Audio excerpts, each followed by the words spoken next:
So anyhow, I just wanted to talk a little bit about Lieutenant Domini and what he's done to get ready. He actually started in Boise County as a deputy up there. And up there, you're the one-man show. You have to do everything. I mean, you don't have any backup. If you're in Loman and you need to find out if there's anything going on, there's no radio contact. So you stop and call 911 on the payphone and see what's going on or report in. So it's actually kind of a funny story. We have Lieutenant Corey Smith here from Boise, and they work together at Boise County. And Lieutenant Domney actually, because Lieutenant Smith was a little wishy-washy about going to Boise from Boise County. So Lieutenant Domney actually took Lieutenant Smith's, then Deputy Smith's application to Boise PD and turned it in. So he looks out for his people. He started with Garden City in 2010.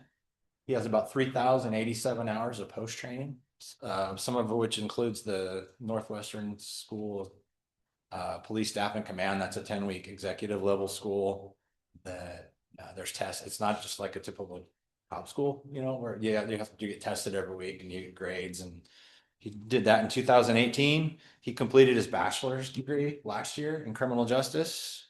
And so some of the other things, other than just education and training, he was the CID sergeant for quite a while. And being the CID sergeant in Garden City is a little bit unique because we are small. And so you're tasked with doing background investigations, sometimes internal investigations for other agencies. And so you get to see a little bit bigger picture of what happens at the next level. He is a member of ICOPA, the Chiefs of Police Association.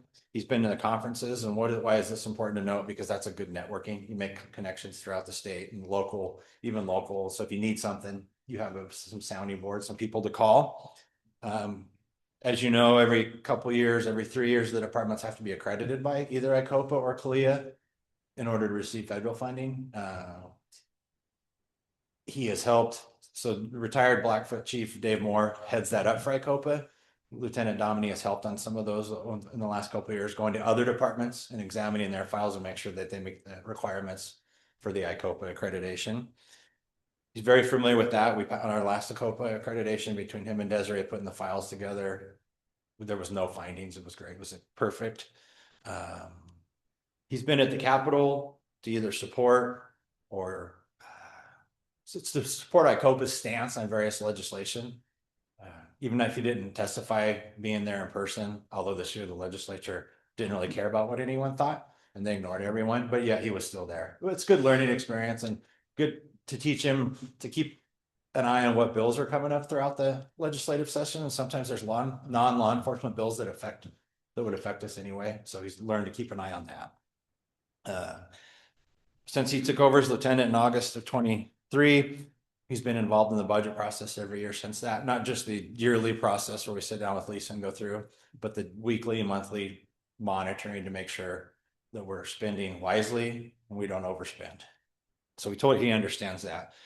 Prior to law enforcement, him and his family had a private business, so he has business experience too and understands budgeting and leading people. But more importantly than the training, the education and the experience, he knows how to lead people and he knows how to manage the resources of the agency. There's two different things. You don't manage people, you lead people, you manage your money and your stuff. He does that. He's supported by members of Team GCPD. I'm sure, hopefully you guys also the email today that Detective Mann sent out and support. He's supported by other law enforcement, local law enforcement. Sheriff Clifford is here as part of the support and the other letters that were in the packet. His wife is here today. He's got her support. That's key. Yeah. That is key. And most importantly, he's a servant leader who exemplifies the commitment to service. So I just give you all this because my hope is, and the mayor asked you to appoint him effective August 5th. You should have a little bit more information and you're making a good decision. Okay, any questions from Mr. Chief? Well, Chief, I've got to say thank you. One thing that Garden City has been really blessed with is having some good chiefs. At Chief Allen, and then you replaced Chief Allen. I don't think we could have had a better leader replacing him. and your service to the community has been outstanding as well. So I think we all deserve a big thank you for you as well. And we're fortunate that we still get you a few more months while we make this decision. And then, we're going to wish you well when you head off to, to Chalice.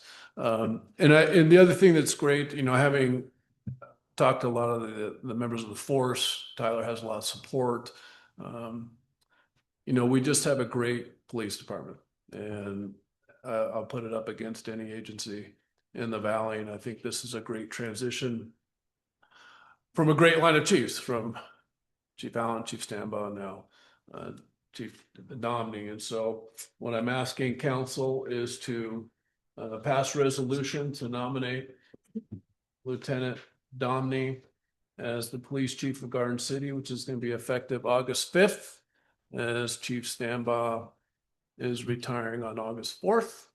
And then we'll have a swearing in ceremony, probably the first meeting in August on the 10th. So with that, I'll take a motion. Mr. Mayor, Councilman? having reviewed many letters of support, a few things are as meaningful as being honored by your peers, command staff of our sister agencies, the support of the association. I recently had a chance to get to know Lieutenant Domini better myself, and very much enjoyed hearing about his vision for the department's future, his budgetary strategies and other exciting things. It's clear to me that he has already hit the ground running, and that baton will pass as smoothly as possible. Therefore, I enthusiastically move to approve resolution 1253-26, authorizing the mayor to appoint Lieutenant Domini and providing an effective date August 5, 2026. Enthusiastic second, Mr. We Mayor. have a motion and a second. Clerk, call roll, please. Councilmember Page, Yes. Councilmember Rasmussen, Yes. Councilmember Carver Herbert. That would be an enthusiastic yes.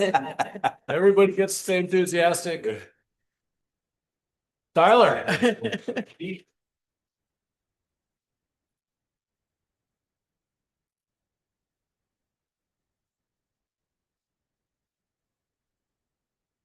Would you like to say anything, or?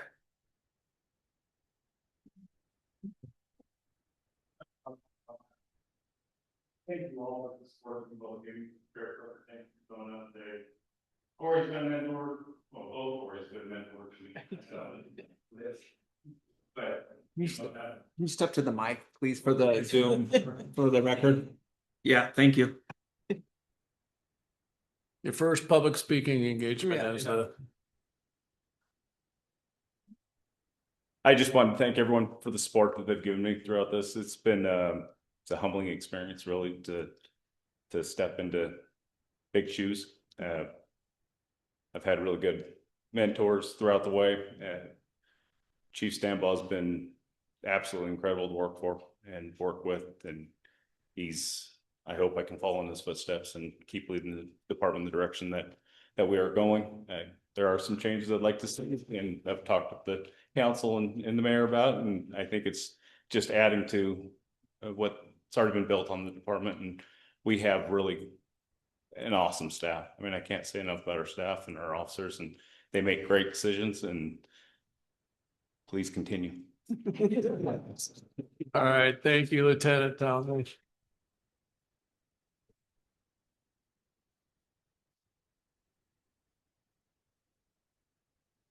All right. With that, we will proceed with the rest of the council meeting. Everybody, Get back to work.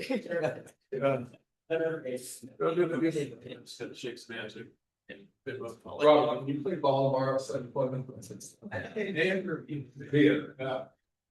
Tell people what checking.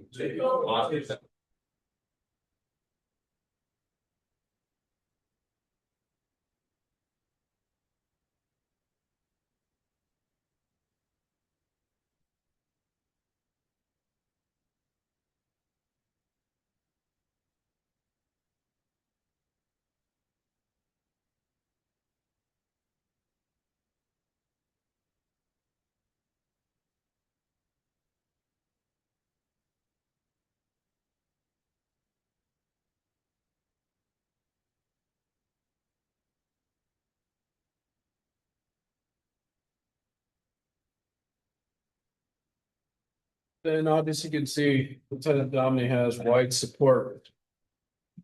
Okay, so now we're moving on to now it's F2, which is gonna be authorizing the mayor to reappoint Mr. Dennis Houston as the Garcia Urban Renewal Agency Board for another 5-year term, having worked with Denny personally on the URA, and I know Councilor Rasmussen works with them.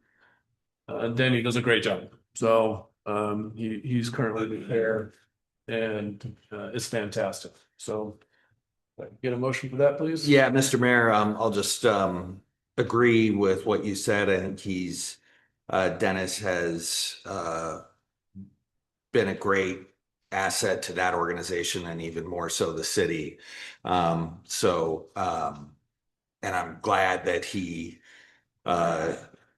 will continue on leading the URA. So with that said, Mr. Mayor, I move to authorize you to reappoint Dennis Houston to the Garden City Urban Renewal Agency Board for a 5-year term.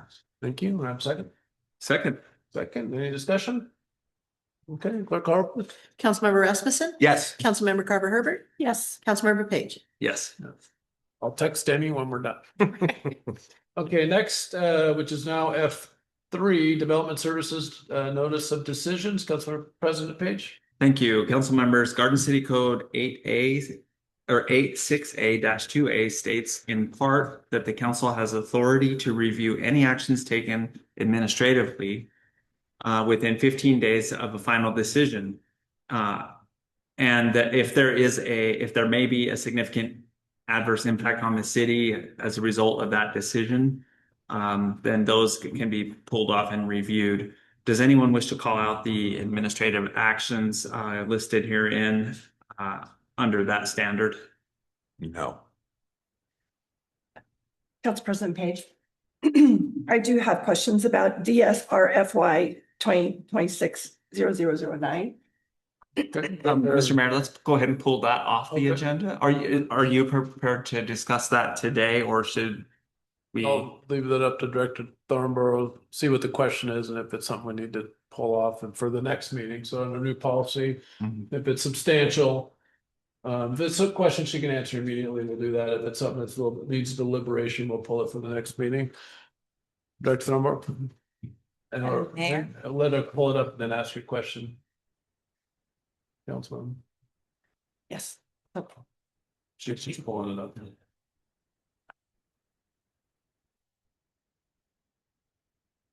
Okay. Okay, so my question relates to, there are really two questions. One has to do in looking at the staff report. It did look like there was a great deal of discussion and debate about addressing odor and noise. But I didn't really see anything in the staff report that really addressed anything about ozone off-gassing and the closeness of this building being about 30-ish feet from a playground. And I'm curious to know whether there was discussion about that specifically and what safety measures are in place in order to prevent that sort of a buildup doesn't actually happen in that area. Mayor, Councilmember Carver Herbert, I'm looking for a condition of approval. In my recollection, off the top of my head, during the design review consultations, I'm not the staff who wrote the report, so I do not remember that specific matter coming up, but there is a condition of approval that requires that the applicant come before the city council for an agreement related to maintenance and noise. And I suspect that we can also add that into that agreement when it comes. This is the city of Boise's application, and so we would be working with a sister city on this matter. Okay. Thank you. I think that was really more of my concern. I mean, I'm familiar with ozone. I think when it's handled safely, it's certainly not a problem. It's used in hospitals, it's used broadly, industry-wise. But I know that have been some issues with it in its application in the past, and just would like to make sure that there are safety measures in place to ensure that it's not an issue, particularly because of its proximity. And it's unfortunate that it's really a moderately sized park that they're wanting to put this into, of our handful of parks that we have. But I also recognize the issue with the odors that we're dealing with on the east end and the importance of trying to do some things to mitigate that. So I appreciate that. And I think my other questions did have to do with maintenance and questions about the agreements, about what we'll be working out. So I think if we are going to be doing that at a later date, this satisfies my concerns. Thank you, Mayor, and Councilmember Carver Herbert, the rest of the council. The reference to required agreement with the city is number 2 of site-specific requirements of the staff report / decision document. Thank you. Okay. All right. So I think answer your questions. Yes, thank you. Okay. So Mr. Mayor, it is not necessary to take action at this time.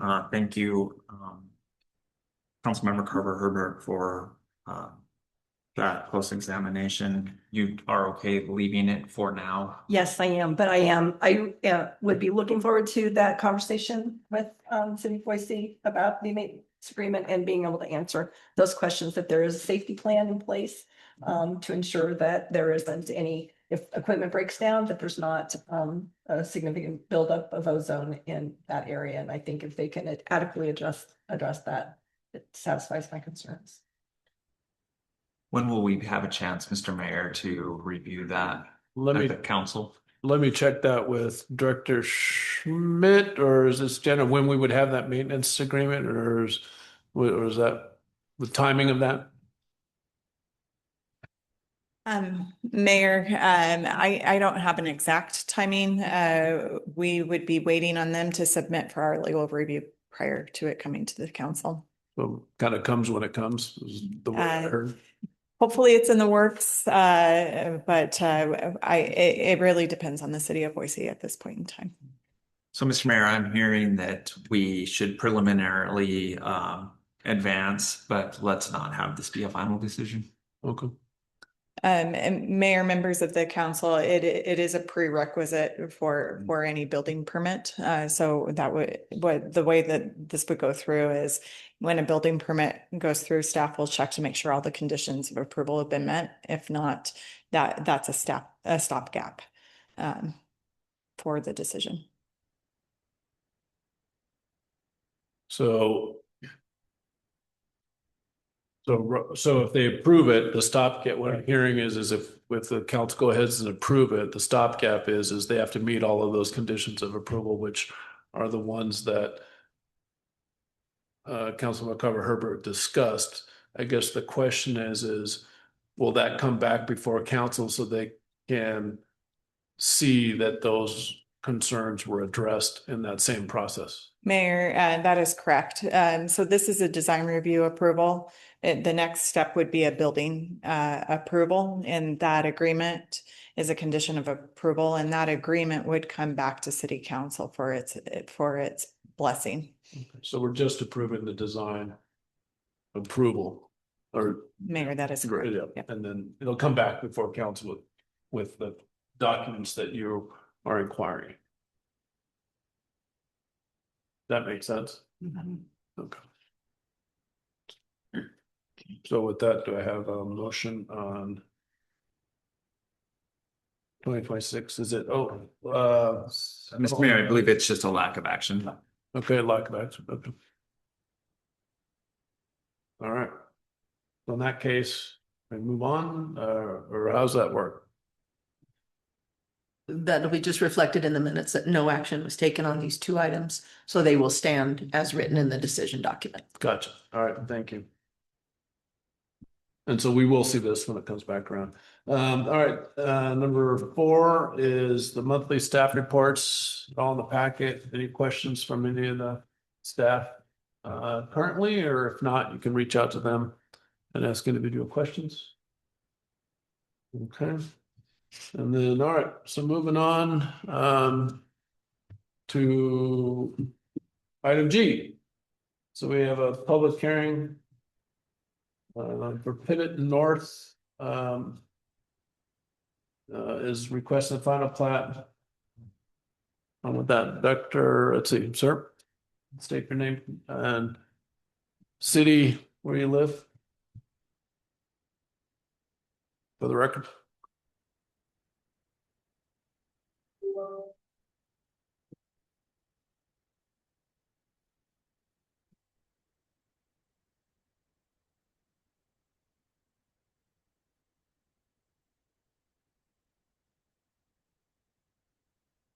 This one here. That one. And one stays in that very top.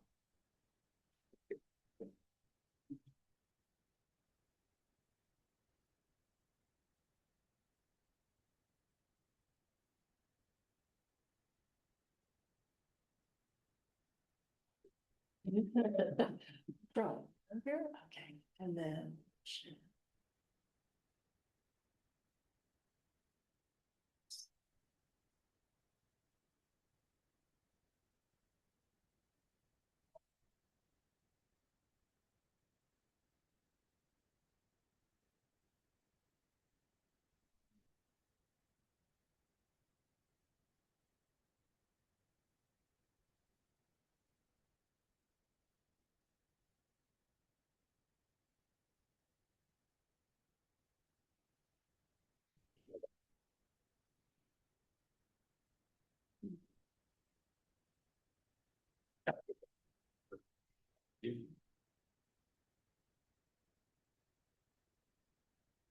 We'll just do the mutual introduction. I'm Hannah Ball. I'm the owner's representative on this file, 215 East 34th Street, Garden City.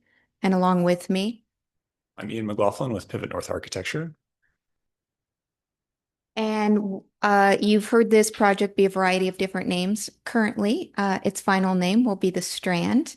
And we took a stab at a little bit unique of a format. We wanted to incorporate the goals of the comprehensive plan. So we came up with a template that we hadn't done on previous applications. And we take a project and we compare it to every goal of the comprehensive plan. So it's outlined. You can read it later. It's submitted. However, I just wanted to touch on one goal because this was a really fun exercise for us to make sure that even though the comprehensive plan isn't a binding document, it's still really important for applicants to reference back and see how the projects are connecting with that document. So I generated this template myself, and the goal I wanted to talk about was plan for the future. So the Strand, our project, sits squarely within the Live Work Create district, one of Garden City's most highest priority areas for thoughtful infill, neighborhood regeneration, and project scale. So we think that this project will blend nicely within the neighborhood, and it's been very important for me in my career to make sure that every one of my projects is harmoniously placed. So with that being said, it's important to gather comments of the neighbors, look at density, look at location, look at orientation, and study all these things, how they blend into the neighborhood harmoniously. And that's something that, as I say it, we work through to make sure that it aligns with every goal of the comprehensive plan. So I think in the future, it'd be really nice to have a template, especially as we start moving through code that maybe applicants can't meet certain things. Maybe they can reference back to a template as to how they're meeting the goals of the comprehensive plan. So thank you guys, and I'll let Ian talk about all the non-dreamy details of the project. Thank you, Hannah, for that introduction. Again, Ian McLaughlin with Pivot North Architecture. I'm going to move relatively quickly through this because it's a final plat application. We were in front of you all for the subdivision and the preliminary plat. So I'll probably try and focus mainly on what has changed from the preliminary plat to the final plat. So it should be readily apparent what has changed is the roof form. So that's a little bit different. We'll get into that a little bit. So the site, as you all know, is located adjacent Push and Port Rosa on 35th and Carr Street. Some existing images for context, so undeveloped site. So what we're proposing, what was proposed in the preliminary plat, none of that has changed. It's 6 units fronting Carr Street with a private drive off of 35th Street. We have 2 parking stalls per unit located in the parking garage, and there are 3 guest stalls along the back of the site. We have an open space along the south side of the site, and that square footage is remain the same. We're proposing 2,398 square feet, roughly 16%. As Hannah kind of touched on, so we're trying to meet the goals of the comprehensive plan. So improving the city image. So, improving those street scapes on 35th Street and Carr Street, emphasizing the garden city. So providing additional open space for these residents to use above what is required. Diversity in housing. So we think this project provides a good entry point into homeownership for the community. Connecting the city. So again, those sidewalk improvements on 35th and Carr Street, connecting through on the Rosa side with a pedestrian path. And then lastly, evolving as a destination. So really improving that 34th and 35th Street corridor. I touched on some of these, so let's skip that. So again, just highlighting that improved streetscape on both 35th Street and Carr Street. That 16% open space, so we're exceeding the 10% required by code. Creating a single access off 35th Street, and then that pedestrian access off Carr Street. One change that we came up with as we were working through the public art component with the client was we were kind of initially proposing a mural or a green wall. The client kind of wanted to tie into the wave park and the river with concrete sculptures of surfboards. That was kind of a fun play on that. So this is just an example image. This isn't exactly what we'll be proposing, but is something to kind of give you an idea. We would have a series of those along that pedestrian pathway. High level, some floor plans. So we can talk more in detail if there's any particular questions. So we'd be proposing 2 parking stalls per unit. Ground floor would have a little bedroom / den space. Second floor would be where the preliminary living, kitchen, dining area would be. So one of the other changes that we made is we took those, what were sometimes referred to as bolt-on balconies on the front of the building. We recessed those into the unit to kind of connect more with the living space, provide more usable covered patio space or deck space, and to give a little more privacy between individual units. The third floor stayed the same, 2 bedrooms, 2 baths. And then the roof, like I said, for primarily changed. We used to have rooftop access with rooftop decks. Working through the constructability with the client, we decided to remove those. So the building height has effectively been decreased by, I think, about 2 feet. We no longer have those roof decks. So that also kind of aids in, we'd say, privacy for adjacent neighbors, and also provides maybe a little bit more of a transition with the single family residents that are in that area. Oh, I'm sorry, one more thing. The mechanical units would be rooftop located, so they would still be screened. So here's an image from 35th and Carr Street. So you can see the recessed decks at each unit. And then the more traditional gable form that we've implemented across the front. Otherwise, material palette is all the same as what was proposed in the preliminary plat. A view looking west, and then view off the alley. Material palette remains the same. So fiber cement, board and batten, a stucco, and then wood. The only change would be the roof material, which was a flat roof. So it was TPO before, membrane style roof, is now going to be asphalt shingle roof. Updated elevations if we wanted to dive into more detail.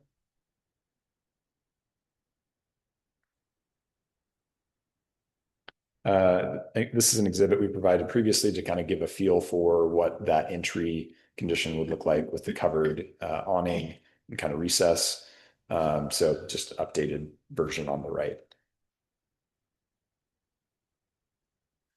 Civil site plan, if we wanted to dive into any of the details for utilities being provided to the site, we would have the water to each unit, electrical, and I do not believe we're proposing any gas. The top is the Carr Street section, and the bottom is the 35th Street. So the 35th Street is a detached sidewalk, whereas the Carr Street is a attached sidewalk section with intermittent tree wells. Landscape plan, if we want to speak more specifically about any particular elements here. The landscape plan has been revised a little bit with some of the components that are in the open space. We've adjusted some of the seating benches, the fire pit to be instead of, like I said, instead of a gas line, it would be more like a propane canister served. And then the, as I mentioned before, the public art piece has changed as well. So some of the previously requested waivers, I believe Jenna covered these in her staff report. So more than 4 lots served by a shared driveway, reduced setbacks to accommodate attached units. And then there was a perimeter landscaping dimension reduction. Otherwise, we're in support of the conditions of approval outlined in the preliminary zoning decision document. With that, did you have any closing words or? Thank you, Ian. I just wanted to talk about conditions of approval and make sure that I add items to the record. I'm looking at Jenna because Jenna, if you want to speak first, we could sort of. Okay, so as dreamy as my exercise was for incorporating all the goals of the comprehensive plan, undreamy is when I have to review a staff report. So whenever I need to review the staff report, I have to make sure that it's actual, that's where rubber meets the road. I'm learning more and more. Every single item that's stated, I'm really getting better about. Can't have any vague language, has to speak specifically to how I'm getting final approvals. So I'm really starting to analyze conditions of approval a lot more thoroughly. Even on this staff report, which is city council staff report, I notice it says staff suggestion decision. So it says this can be just as preliminary, we can add or subtract things. So I did have items I need to clarify for the record. Jenna has already helped me with one of them. It says the art needs to be, I need to have a designee represented from the city to approve my artwork. And that has already been established. That is going to be Danielle Hurd will be approving our concrete surfboard. So I just wanted to add that to the record. So I'm hoping that this all gets incorporated into this decision document. Another item on that's a little bit problematic, and possibly it's just updating the council packet, but from the carryover of preliminary plat, it requires me to have a trash easement. However, that won't be required anymore because we're not doing a through drive. So I'm asking that in the current findings, it not be required to have a trash easement. And we will work with Republic Services and meet all the conditions. We had a meeting with them. They were fine with single toters being stored in the garages, and our CC&Rs reflect that. The other item I'm going to ask council for, which is not reflected, but I am asking council to please approve a preliminary timeline of a 5-year approval. Currently, item 31, I believe, requires or allows me to have 2-year. I know currently before I'm fully building and underway, I'm 3.5 years. There's just no way. So I can keep making the extensions, but I know just because I've seen projects that let the permit lapse because they don't understand even though you have an entitlement, you still have to keep going back for that approval. So my request is item 31, allow for a 5-year period, and then I'm fully built out at that time. So that is my only request of council. All other items were just items for the record. So thank you so much. Those were my items, and Jenna can speak to those. Thank you.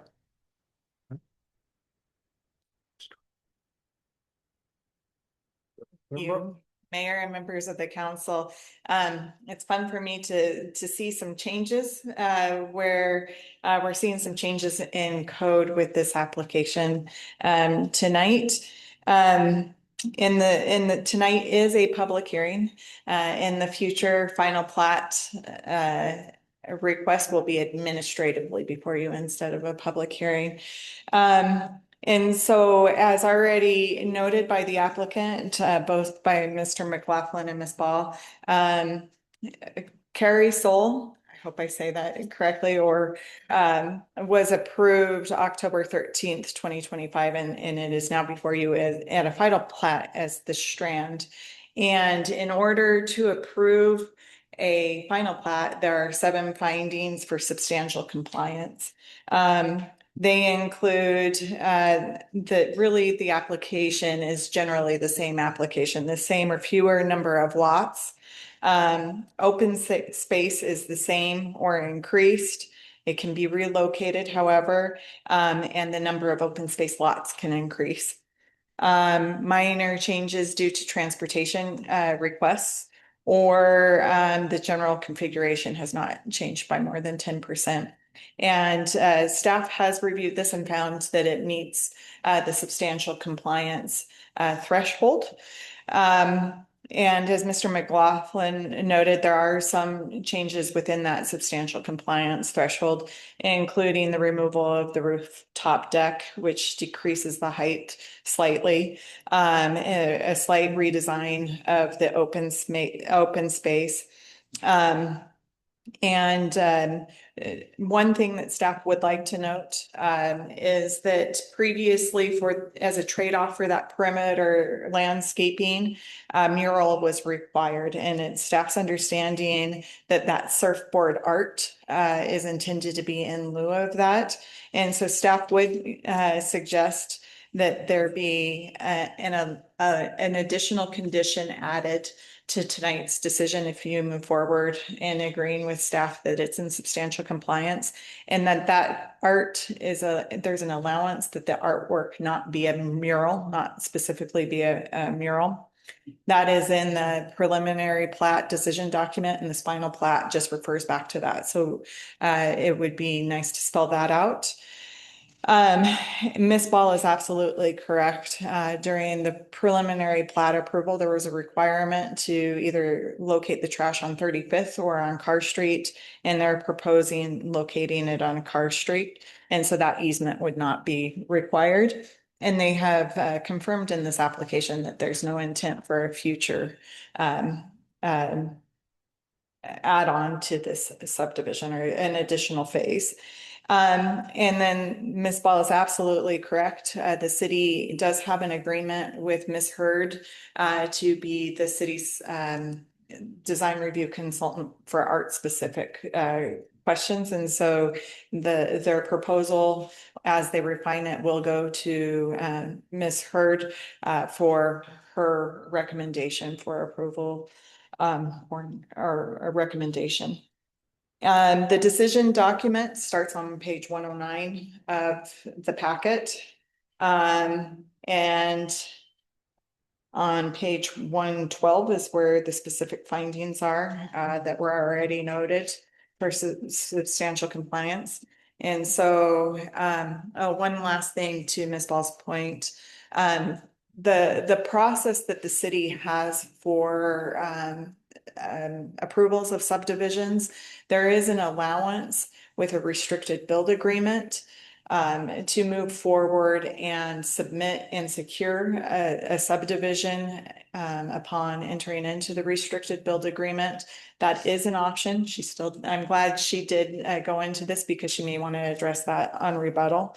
But that allows for partial improvements to be made prior to the building permits being issued, but securing the subdivision. And those partial improvements really are water and fire safety. So connection to the water system. So in case of a fire, there's a fire rated road, which they do not actually need in this instance because they do have fire access on the two roads that they're adjacent to, but also the connection to the water system. And then they can go and they can file the subdivision with the county and pull those building permits once that's achieved. Or the city council could, if you prefer to go the 5-year route, and they would still need to have that subdivision recorded and secured prior to pulling building permits. And so that's just the process. It's a 2-year plus 1 if provided an extension approval. And with that, I stand for questions. And just to reiterate, that trash easement can be stricken. Staff sees no issue with that and would suggest an additional condition to allow for the art. Should you agree that it not be specific to a mural? Thank you. Questions? Okay, I think we need to open the public hearing. And so with that, we don't have anything? Anybody in the audience like to testify? Okay, hearing none.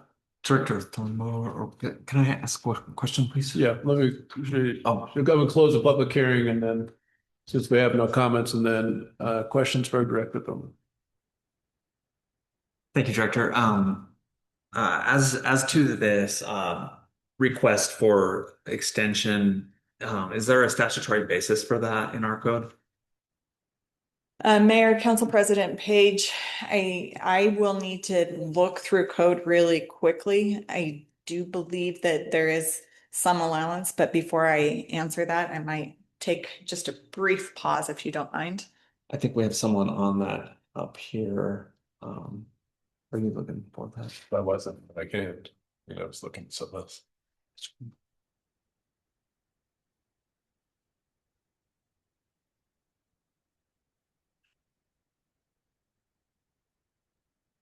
I know we have a framework to allow for extensions, but by statute to give an extended period would be novel. Mayor, Council President Page, 86A8 states by condition of approval or a development agreement, an alternative time period for completion of the application has been specified. So I do believe that there is that allowance capability. Thank you. Thank you. Any other questions? Is that Councilman? in the new ordinance? Is that covered in the new ordinance, or is that won't be impacted by the new ordinance? Correct. Mayor, Councilmember Carver Herbert, I do not remember that one coming out at all, but out of abundance of caution, I will double check that as well. I don't think so either, because I don't remember it, but just to be sure. I can't, yeah, that's what she said.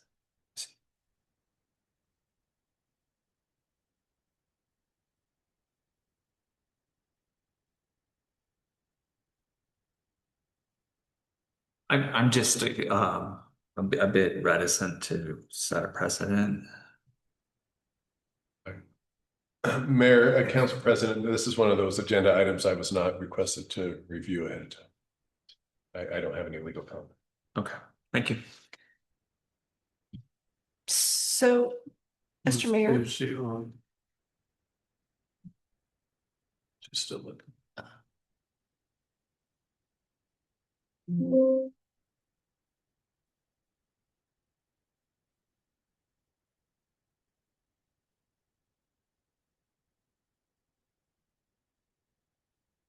Mayor, Councilmember Carver Herbert, I'm not seeing on a quick word search that was affected by the most recent ordinance. Meaning it's still in there. It's still in there. The allowances is still there.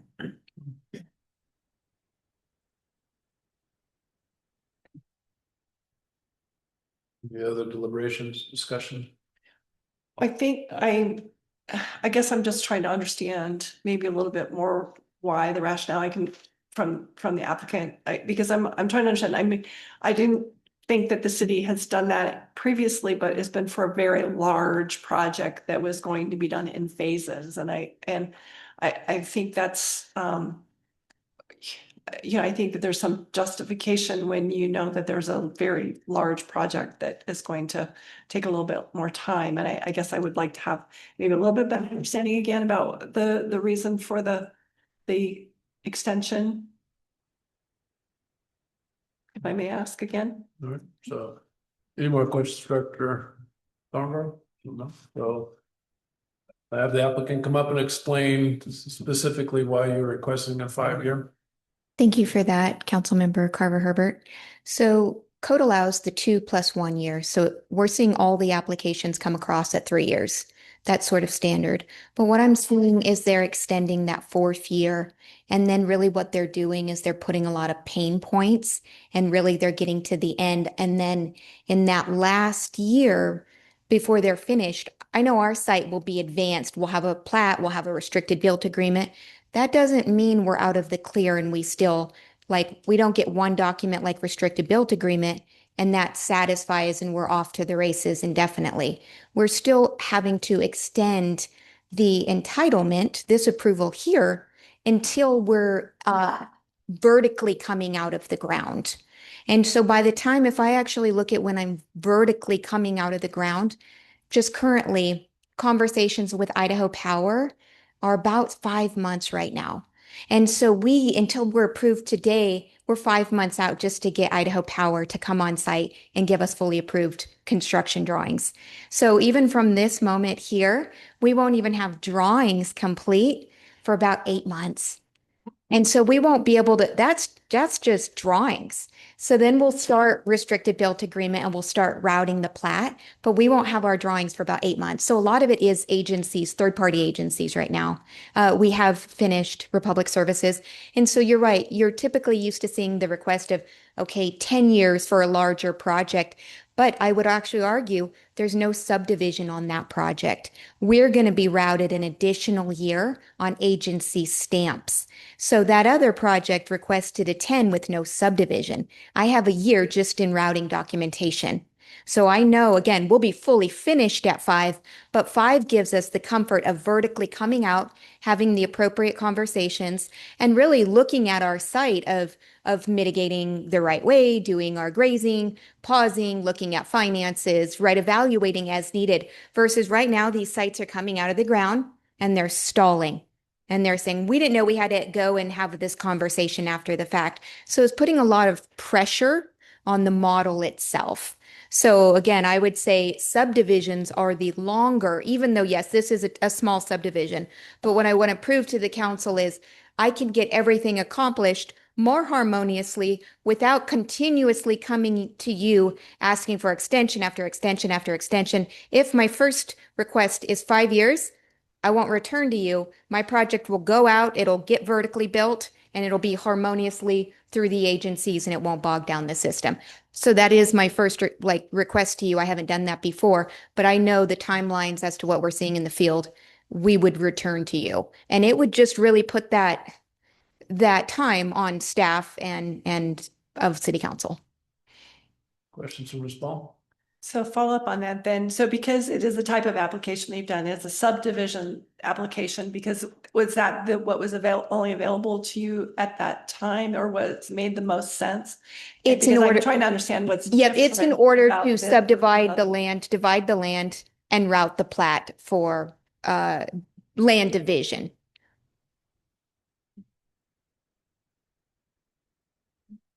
Any other questions from Ms. Ball? No. Dr. Thornburg, do you have any further comment? Can I ask Director Thornborough a question? You may. And you explain this. So I apologize for bringing you back up and asking this, but I think you were touching on some things that could be done with this project to kind of start the clock or to pause the clock, or as it were, whatever needs to happen.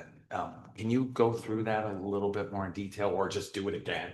Mayor, Councilmember Rasmussen, I am very happy to go through the process.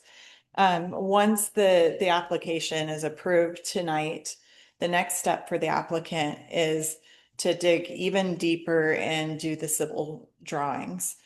And then at the same time, also be working on the legalities of the plat. And so I continue to call that, just to make it confusing, because we're working with a final plat tonight, final plat, but different application. And so that's the Mylar with all the correct words and closures, et cetera, that then goes and is recorded with the county and creates those legal lots of record. And so then the civil drawings are the exact details of how the water and the sewer and the drainage and all of that, and the trees are going to work together on the looser approval, not looser, but the more high level bird's eye approval, provided that that is given tonight. And so Ms. Ball is correct. That takes a long time. There are multiple agencies that they're looking at that plat in particular. And it goes to Central District Health, it goes to ACHD, it goes to the county. And then engineer public works are reviewing more both the plat as well as the civil plans. And what the city has, that pause, is it's a little bit unique to Garden City because we have denser development, and it's very hard to build out all the lots and the roads and everything and then come in and start asking for building permits. And it's a restricted build agreement. And that restricted build agreement, once the civils are approved and that final plat are approved, then the applicant can enter into that restricted build agreement with the city, and that instrument number is placed directly on the plat. And what that says is you can actually get building permits provided there's a tiering of the subdivision that's built out. And so really the life safety components go in first, and then you can pull those building permit applications. Once that restricted build agreement is signed with the city will then release the plat to be submitted to the county and recorded with the county. And that is when we consider the subdivision to be secured. And so there isn't a need to come back to the city council for additional extension requests. In doing that, the restricted build says you still need to build out everything before you can get a certificate of occupancy on any of those structures. And so that is kind of the city's way of securing the subdivision to make sure that it is completed, is approved, versus a lot of municipalities may require that the full subdivision is completed before building permits are issued. And yes, it takes a while to go through that civil plan drawing and the final plat, getting that recorded. But that is how an applicant could secure the subdivision without fully constructing it. Okay. So if I understood all that correctly, then the 2-year clock starts at that date where the subdivision is recorded. Is that correct? Or does it start tonight? Mayor, Councilmember Rasmussen, the 2-year clock starts tonight. Okay. So they would have 2 years To get that. to get through the civil drawings and make the plat legal and enter into that restricted build agreement. That's what I thought. Thank you very much. Thank you. Or build it out. Okay. That is another option. Thank you. Okay. 2 years plus 1. Mayor, provided that the council grants that +1 extension. Thank you. Any other questions?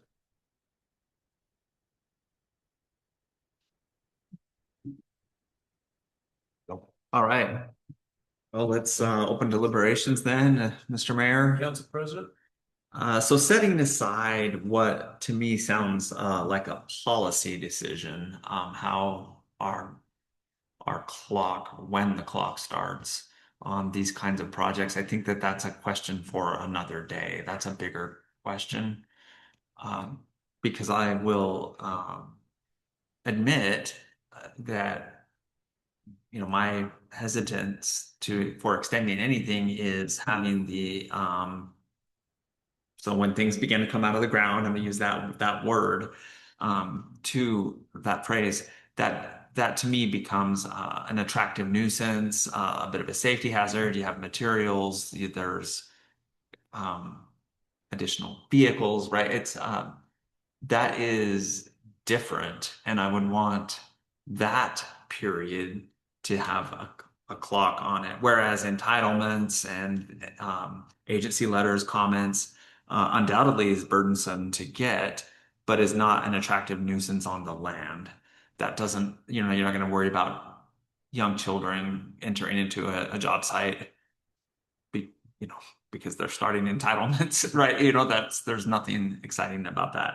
And so, just from a safety perspective, I misunderstood that to think that that the 5 years you were requesting, or that Ms. Ball was requesting, meant 5 years after the first thing comes out of the ground, which is not the case. And thank you for helping me understand that, Director.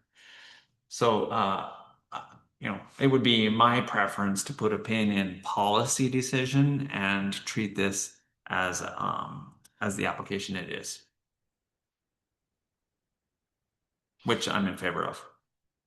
And I am indifferent about transitioning from a mural to a sculpture. We have a design consultant to enter into the minutia of that. I think it's creative and unique, and I can't wait to see it if that happens, if that's what's approved. It's exciting. That's pretty neat. I like it. So that's how I feel about the different art. First time you'll see surfboard sculpture not on the ocean. Mhm. Any other comments? I'll just, and thank you, Council President, for starting us off. So the easy stuff first. I am also completely fine with the artwork going to the surfboard sculptures. And then, of course, yeah, we'll have the trash easement removed from the decision document, it seems to me. I'm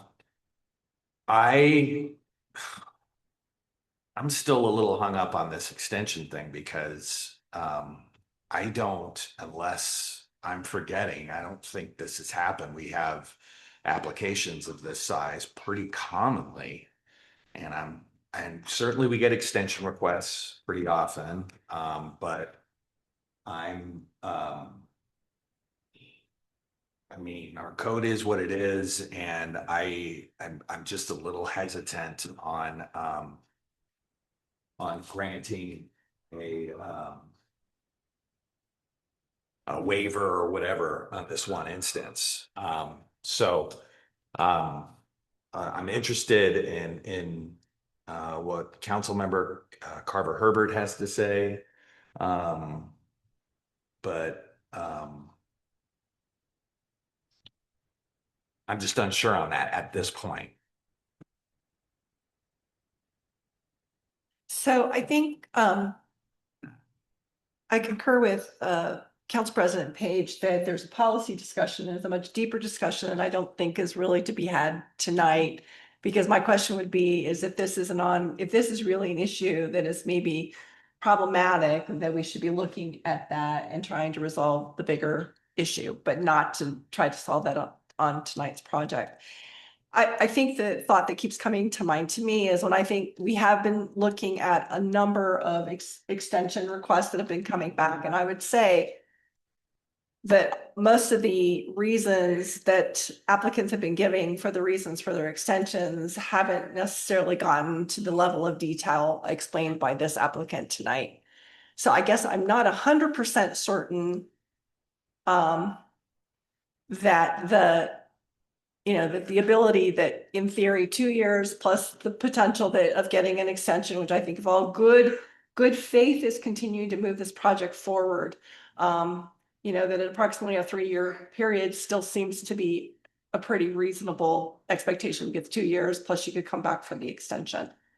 So that's my initial, because as I said, I'm trying to, comb through my mind about many of the reasons that are being given on these extensions. And in a few of these cases, it is that applicant has given the reason that they've had the meeting with ACHD and they've had these meetings and we could see that good progress has been made. But in many cases, some of these folks, I personally believe has actually probably been more market driven as opposed to really maybe hang up in the ability to actually move the project along.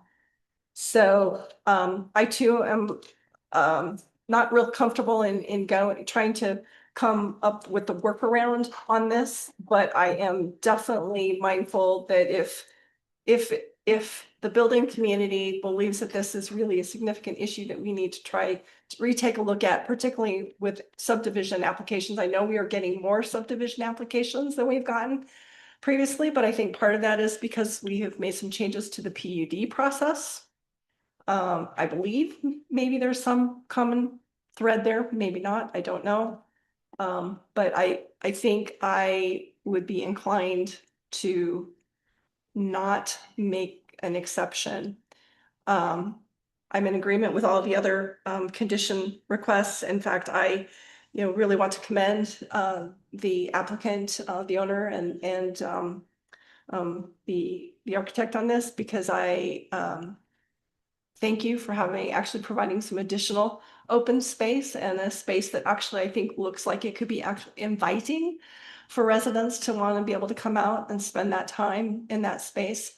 Having trees that provide canopy, and thank you for having mechanical that's not having to be shown on the ground and being put in obscure places that perhaps really probably aren't even appropriate for it. So you've made many, I think, good development choices. And I thank you, Ms. Ball, for being very thoughtful in thinking about the comprehensive plan and really trying to build. I understand the goal of what you're trying to do is to build a community and a place that you want that to be able to feel like a place. And I can see that.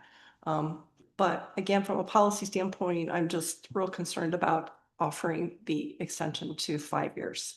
So. Mr. Mayor, Council President.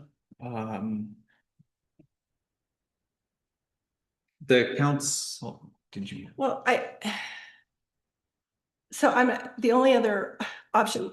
So is using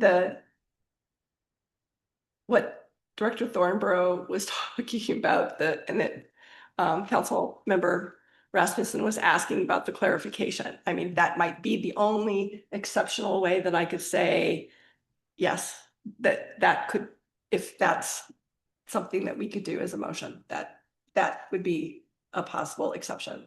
But just a flat out 5-year extension, that's just something that I'm not real comfortable with. Mr. Mayor, I just wonder if there's a way that it sounds like we're leaning towards approval, but without adding that particular condition of a 5-year window to start with.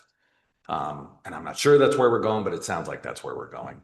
Is there a way that we can capture the request for a 5-year extension and somehow, have that,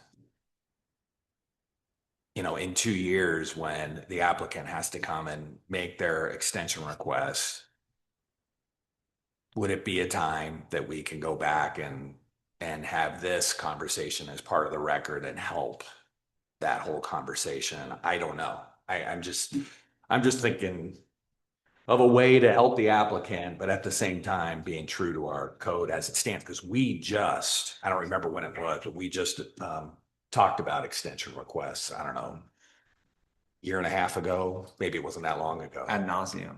Yes, we did. So I feel I'm sorry. No, Finish. go ahead, Council President. I feel that I want to make a motion on this application, leaving deadlines stand as they may. I think that this is a policy decision that's larger than this application, and I don't think it's ripe to be considered at this moment. There's a lot of moving parts to that, and I would want far more guidance from our building director, our development services director. But as to the merits and the 9 findings, I am ready to make a motion on that unless there's other things to discuss. Mr. Waddams, my understanding is that to make a motion and just grant all the waivers except the one. Correct. Yeah, as long as the motion is clear, of course. Yes, Mr. Mayor. Does that answer your question?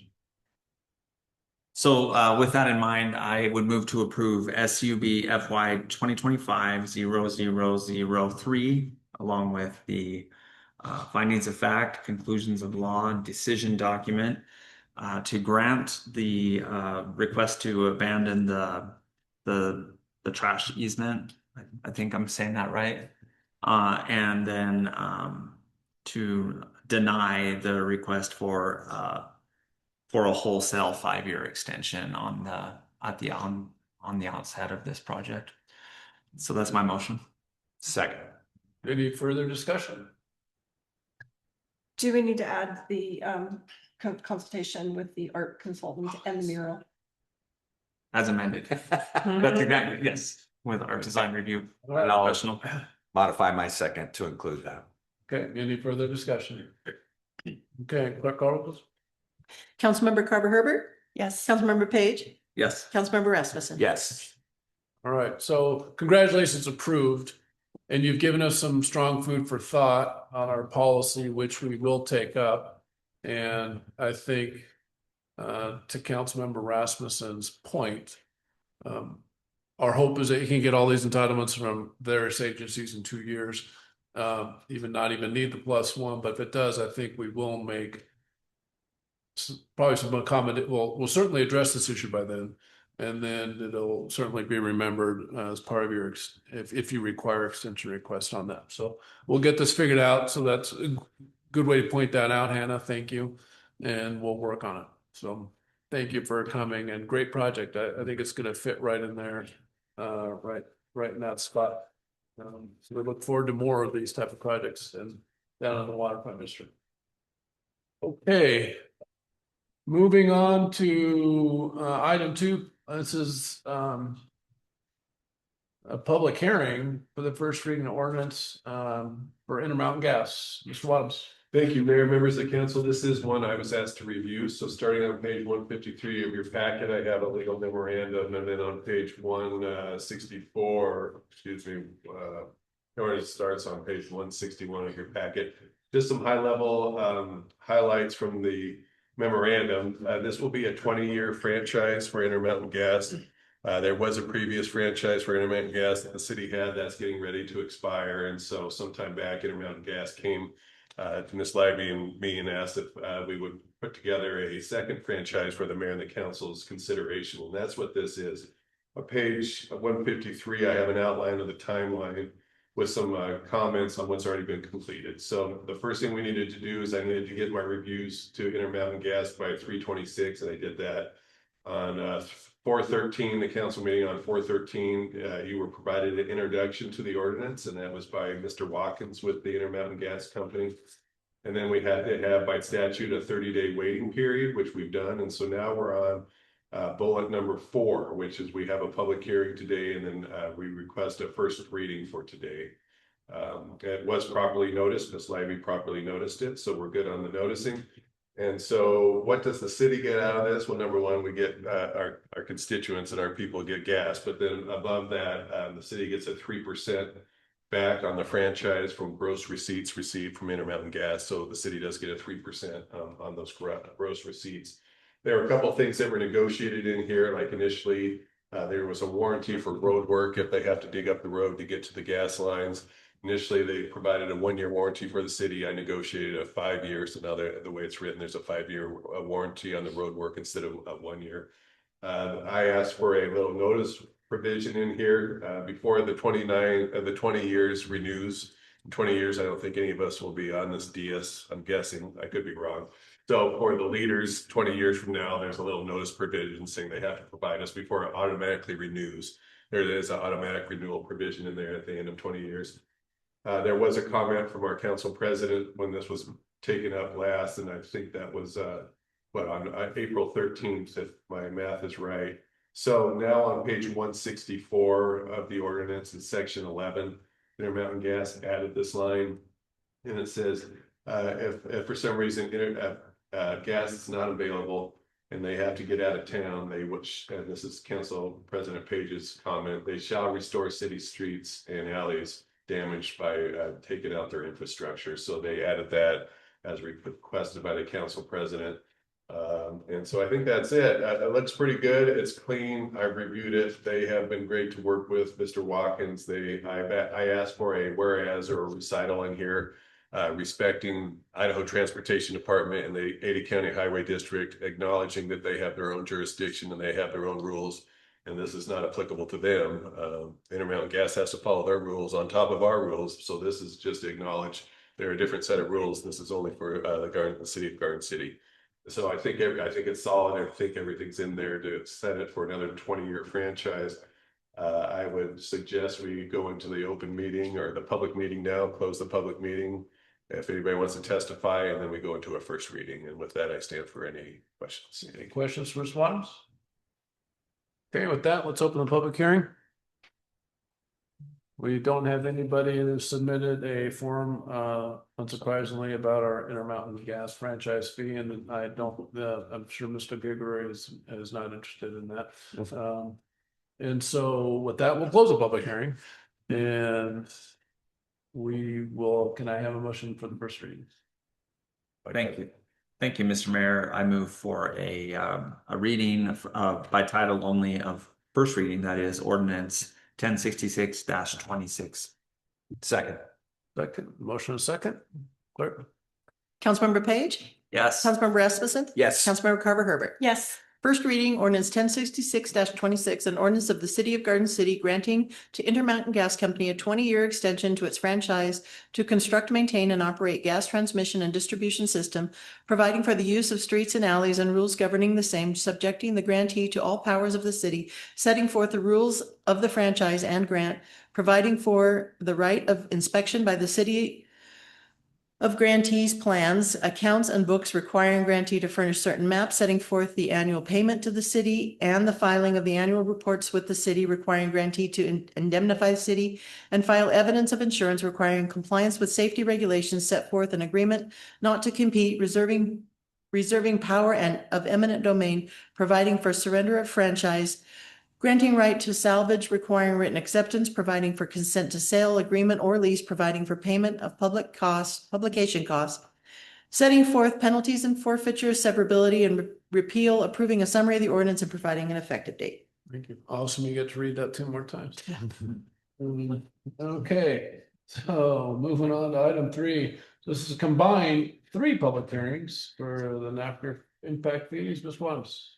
Thank you, Mayor, members of the council. I have a legal memorandum that starts on page 170. There are several ordinances in here and a resolution, but I do see that Mr. Gigray is present on Zoom. So he represents the applicant, NAGFR. Shelley Armstrong is also present. She is a representative of NAGFR. I can go into my memorandum, but I would suggest that maybe we hear from Mr. Gigray just because he represents the applicant. Mr. Giggery, any words? Mr. Mayor and council, can you hear me? We can. Oh, thank you. Thank you for that introduction, Mr. Wadhams. I'm appearing, as has been stated, representing the North Ada County Fire and Rescue District. My address is with the law firm of White, Peterson, Gigray and Nichols. My name is William F. Gigray III. Our address is 5700 East Franklin Road, Nampa, Idaho. I'm here supporting the hearings which Mr. Wadhams has mentioned that you have noticed for this particular matter. I would state that the reason for these ordinances, which are the subject of the hearing, the one amending section 11-1-1A of the city code, simply is an edit. It's correcting the name of the district from, they changed the word "and" to the corporate "and" in the name. So this fixes that. So it's current with the name of the district.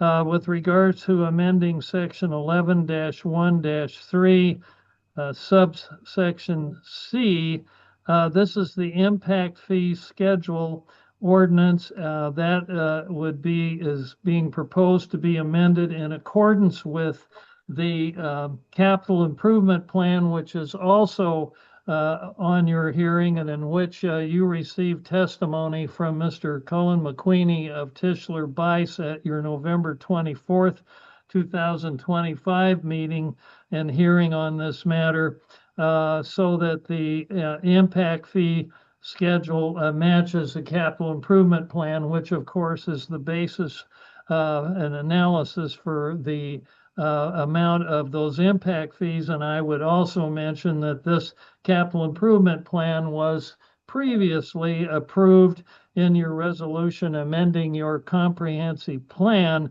to include that capital improvement plan. So this ordinance would be in total conformance with that history and with that capital improvement plan. The other item would be the amendment of the ordinance that concerns the advisory committees, which the development impact fee law in Idaho requires because of a amendment to Idaho Code Section 678205 and 2023 by House Bill 1114. The amendment to Garden City City Code 11-1-16 will revise and amend your advisory committee ordinance so it's clear that your committee, advisory committee for city impact fees, is your own committee and is established by the ordinance.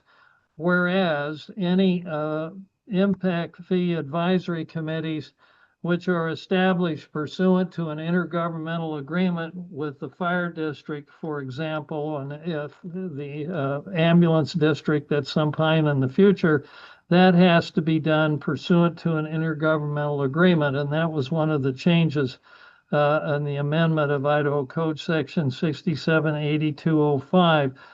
And so then finally, the other items, which are agenda items, and I will defer to Mr. Mayor if you want me to withhold any comment about the first amended and reformed intergovernmental agreement, as well as the first addendum to that intergovernmental agreement. I'll defer that till you get to that part of the agenda because the law doesn't require a hearing for your approval of those agreements. And we certainly support your action in this matter. Hopefully you will approve these ordinances and adopt the updated capital improvement plan of the fire district, and I'll stand for questions.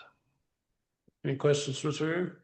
Okay, I think we have that says combined 3 public hearings, but I need to open that. Mr. Mayor, can I give We'll a do quick- public hearings, I guess. Yes, but before we open it up, can I just give a quick high-level staff report? You may. Thank you. Like I said, my legal memo starts on page 170. I go through this has been a long time coming. This for those of you that weren't up here in 2019, we've had impact fees with fire districts since 2019. I think in 2023, approximately, that they came at us with the new study requesting that the fees be increased. And so that's what this is. We've gotten through the first reading, we've gotten through the second reading, and then we paused until both sides could agree on this intergovernmental agreement. And my understanding from Ms. Livy and Ms. Thornborough is they're in agreement. So now staff's in agreement with the terms of the agreement. And so now it's ready to do the 3 readings and put this one to bed. A couple of high level things, just so council is aware, I would like to draw your attention to page 220 of your packet. And that is page 2 of ordinance 1060-25. And that's really, there's a lot of words, but really, I think all the mayor and council care about is what the new fees are going to be. So the new fees are on page 220 of your packet, which is on page 2 of ordinance 1060-25. And those are the fees. And so hopefully the council is comfortable with those new fees because that's what they're going to be. I wanted to draw your attention also to this resolution 1225, because this is what primarily the delay was, is getting through what the terms would be. And so I want to draw your attention to page 246 of your packet. That is appendix 1 to the intergovernmental agreement.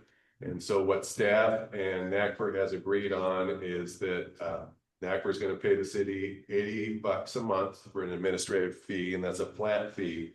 And then NACFR is going to pay the city $20 per impact fee that needs to be processed. So in other words, Jenna, Ms. Thornborough's department is going to spend some staff time processing these. We're going to be recouped for that staff time. Ms. Lively is also somewhat involved. But I'm told that this fee right here on page 246 covers the city's costs. That staff is comfortable with it. And so all that being said, I'm going to recommend, after we get through the public hearing, a 3 reading on these 3 ordinances and by title only. And then I'm going to ask you also pass and adopt this resolution for the intergovernmental agreement. This has been a long time coming, but it's because we wanted to measure twice and cut once. I think we have measured several times. I think we have the right measurement. I think everybody should be happy. And with that, I stand for questions. Any questions for Mr. Bottoms? All right. Ms. Shelley Young, I'm sorry, I misspoke on the last name.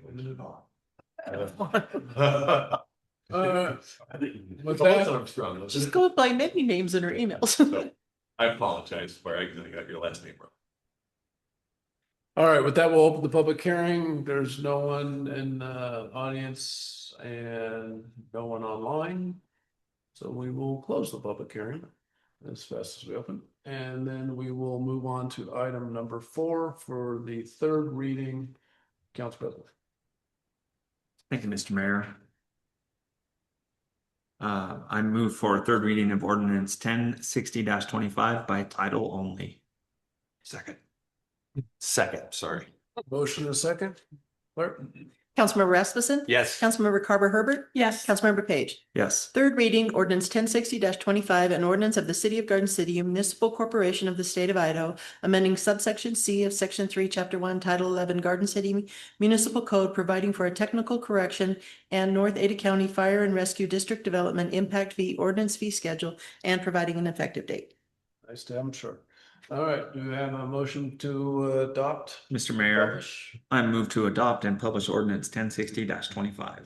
Second, Okay, Clerk Carl?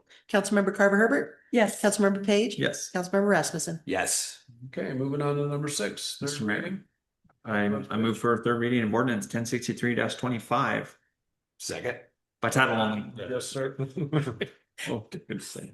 Okay, we have a motion and a second. Councilmember Page? Yes. Councilmember Rasmussen? yes. Councilmember Carver Herbert? Yes. 3rd reading ordinance 1063-25, an ordinance of the city of Garden City, a municipal corporation of the state of Idaho, amending subsection A of section 1, chapter 1, title 11, Garden City Municipal Code, correcting the name of the North Ada County Fire and Rescue District and providing an effective date. Mr. Mayor, I move to adopt and publish ordinance 1063-25.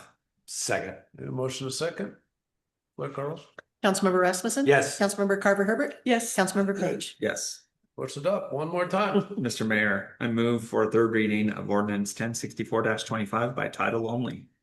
Second, Got a motion and a second. Clerk Carl, please. Councilmember Carver Herbert? Yes. Councilmember Page? Yes. Councilmember Rasmussen? yes. 3rd reading ordinance 1064-25, an ordinance of the city of Garden City, a municipal corporation of the state of Idaho, repealing section 16 of chapter 1, title 11, Garden City Municipal Code, providing for the city of Garden City / North Ada County Fire and Rescue District Joint Development Impact Fee Standing Advisory Committee, and amending chapter 1, title 11 of the new Garden City Municipal Code by the addition thereof to a new Section 16, providing for the North Ada County Fire and Rescue District Joint Development Impact Fee Standing Advisory Committee by intergovernmental agreement and providing an effective date. Mr. Mayor, I move to adopt and publish ordinance 1064-25. Second. A motion is second, clerk call roll. Councilmember Page, Yes. Councilmember Rasmussen. Yes. Councilmember Carver Herbert. Yes. Okay. Mr. Mayor, as to resolution 1229-25, I'd like to thank our city attorney, Mr. Gigray, and all the many hands who have touched this binder. I'm looking at our city attorney's binder for this, and it's incredible. Thank you all. What a wonderful thing. And our city thanks you as well. So I move to approve resolution 1029-25. 1229. I'm sorry, 1229-25. Thank you. A motion second. Second. Second. A motion second, clerk call roll. Councilmember Rasmussen. Yes. Councilmember Carver Herbert. Yes. Councilmember Page. Yes. There goes the business of the North Ada County. Thank you, Mr. Gator. Appreciate you coming on. Okay, so we're moving on to resolution, item 11, which is authorizing, this is for $1,500. So the city to date has not spent any money on America 250. The Visitors Bureau got a $2,500 grant to do a mural. And then we met, we realized you can't get much of a mural for $2,500, but we could. And so some of the murals down in the waterfront district, I asked, well, what do those cost? And they're about $4,000. And so we spoke and I talked to Ms. Labby about whether we had the ability to donate 1,500 funds for the America 250 as part of the Garden City's contribution to this thing. It's the only money we've really spent on the 250 celebration. So this is just let you know that we're planning to throw $1,500 into that kitty so a mural gets painted. And I don't think it'll be done by the 4th of July, but it should be done in August. Mr. Waddams has been kind of spearheading this, so I'll let him kind of give an update. Thank you, Mr. Mayor, members of the council. I have a memorandum on page 253 of the packet. The resolution is on page 258 of the packet, and just giving an update to follow up on what the mayor said. Yeah, you cannot buy much of a mural for $2,500. The mayor and I met with Danielle Hurd, who is our art liaison on this that you appointed. So this resolution would authorize that $1,500. The mayor does have that ability and the spending discretion, but I recommended we bring it to the council because it is America 250. I think it's a cool thing that if the city has the extra money, I think it's cool to put out there. This resolution does two other things. That authorizes the extra $1,500 out of the city's general fund. It also indicates where the location would be. Initially, we had a couple ideas for the location, one being underneath the Glenwood Bridge over here. Our task force, I guess, which is the Visitors Bureau, the Chamber of Commerce, Danielle Hurd and Susanna Smith staff is also helping on this. The recommendation is it might be more visible at 3242 West Chinden Boulevard, which is an art glass studio. I'm told from Sasha at the Visitors Bureau that the owner is willing to do something like this. I haven't reached out to the owner yet. I'm assuming that's true. So this would authorize that location if the council's okay with that. That would require a public-private partnership, but I don't see any problems with that. I will just have to get the owner to sign an agreement. And then the other thing would be to authorize the ribbon cutting. And as the mayor said, Ms. Hurd indicates that we cannot have it done before July 4th, but the artist can have it done by August 7th, which makes deadline for the grant. And so they plan to have a ribbon cutting somewhere, wherever the mural is going to be, either under the bridge or at this art class studio on August 7th between 3 to 5. And so this would also be the council authorizing that time and place. Yes. So that's the three things that this resolution would do if the council would like to approve it. With that, I stand for questions. Thank you. And just a thought is to have it with all the other murals that we have down in the waterfront district, because there's lots of them. And then I think as part of the celebration, good thing about America 250 is it lasts all year long. So we could do it in August. And then we also are planning to kind of a highlight, I believe, the Chinese and the Chinese gardens that related to how we got the city's name. And there'll be some performances and things like that that we're planning to line up for that date as well. So little added tidbit to what we're planning to do in August. So, all right, I have a motion. Mr. Mayor, Mr. President? I tend to think July 4th is a busy enough day, so I'm excited about Get some added press. the date certain. Yes, and so I would, and I need to find the number here. I would move to, approve resolution number 1252-26 in support of America 250 commemoration. Second. All right, motion is second. Clerk call, please. Councilmember Carver Herbert, Yes. Councilmember Page, Yes. Councilmember Rasmussen. Yes. All right, and with that, we already moved number 12 to up because that was, thank you for doing that, because that allowed the police department to make and celebrate with Lieutenant Domney. I don't think any unfinished business. I don't think we have any new business. All right, with that, I'll take a motion to adjourn. Mr. Mayor, I move that we adjourn tonight's meeting. Second. All right, all in favor, say aye. Aye. On that, you'll have a private.